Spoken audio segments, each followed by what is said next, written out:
जय श्री श्याम। आज हम सभी भक्तगण अंग्रेजी कैलेंडर के हिसाब से वर्ष 2026 की पहली एकादशी मना रहे हैं। यह सटतिला एकादशी माघ मास के कृष्ण पक्ष की बहुत ही विशिष्ट और शुभ फलों को प्रदान करने वाली है। यह व्रत आज 14 जनवरी 2026 दिन बुधवार को रखा जा रहा है। प्यारे भक्तों, इस सटतिला एकादशी की बहुत ही प्राचीन और प्रसिद्ध कहानी है।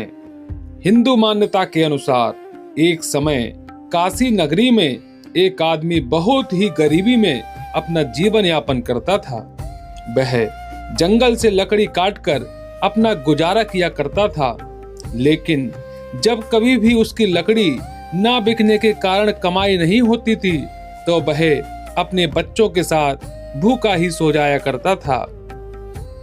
एक दिन जब वह लकड़ी काटकर शहर की ओर जा रहा था तो एक सेठ ने उसकी सारी लकड़ियां खरीद ली।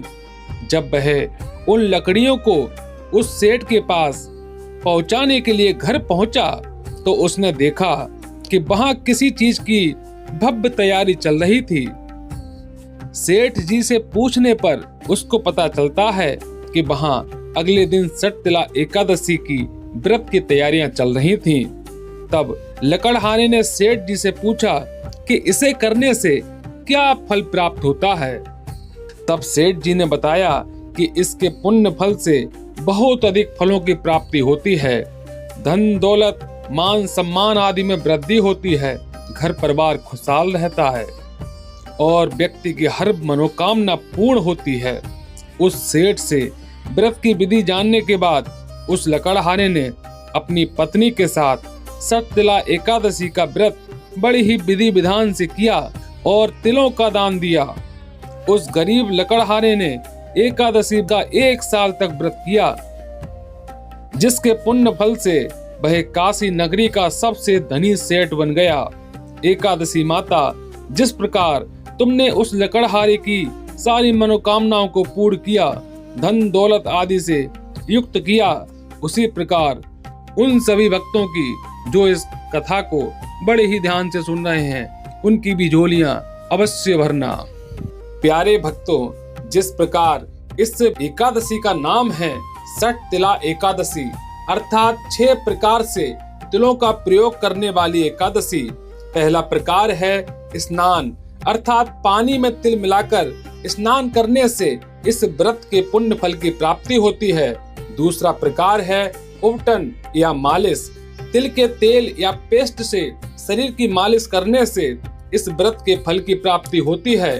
तीसरा प्रकार है हवन, अर्थात भगवान विष्णु के मंत्रों के साथ तिल की आहुति देने से इस व्रत के फल की प्राप्ति होती है। चौथा प्रकार है जलपान या सेवन, तिल मिलाकर जल पिएं, इससे भी इस व्रत की फल की प्राप्ति होती है। पांचवा प्रकार है दान, जरूरतमंदों को तिल का दान करें। अन्न दान के प्रतीक के रूप में माता एकादशी की कृपा आपको मिलती है। छठा और अंतिम प्रकार है भोजन या फलाहार, तिल से बने पकवान जैसे तिल के लड्डू खाएं और भगवान को भोग लगाएं। इस दिन तिल का दान करना सबसे महत्वपूर्ण माना जाता है, क्योंकि यह अन्नदान के बराबर पुण्य फल देता है। आप तिल को किसी पात्र में रखकर अन्न, वस्त्र या धन के साथ गरीब और जरूरतमंद व्यक्ति को दान कर सकते हैं। भगवान विष्णु को तिल और शक्कर का भोग लगाकर फिर उसे प्रसाद के रूप में वितरित कर सकते हैं। सबसे बड़ा महत्व इस व्रत का यह है कि तिल के इन 6 प्रयोगों से व्यक्ति को धन, स्वास्थ्य और सुख समृद्धि मिलती है। और यदि आप तिलों का प्रयोग इन 6 प्रकार का ना कर पाएं तो इनमें से केवल एक प्रकार अवश्य करें, वह है दान।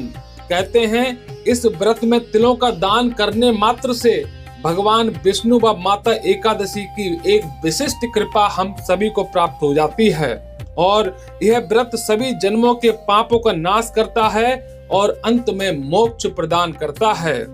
यह सटतिला एकादशी व्रत 14 जनवरी 2026 दिन बुधवार को रखा जाएगा, क्योंकि मां कृष्ण एकादशी तिथि दिनांक 13 जनवरी को दोपहर 3:17 से शुभारंभ हो रही है, जो कि 14 जनवरी को शाम 5:52 पर समाप्त होगी। इस प्रकार उदया तिथि के अनुसार दिनांक 14 जनवरी को ही व्रत रखा जाएगा, जिसका पारण 15 जनवरी को सुबह 7:15 से 9:21 के बीच में किया जाएगा। तो प्यारे भक्तों, आपको कैसी लगी हमारी दी हुई सारी जानकारियां? यदि अच्छी लगी हो तो वीडियो को लाइक करिए व आगे भी शेयर करिए। प्यारे साथियों, मैं हूं आपका भाई बाबा का सेवक अलंकार तोमर। मिलते हैं अगली एक नई वीडियो में। तब तक के लिए जय श्री श्याम, जय हो सटतिला एकादशी माता की।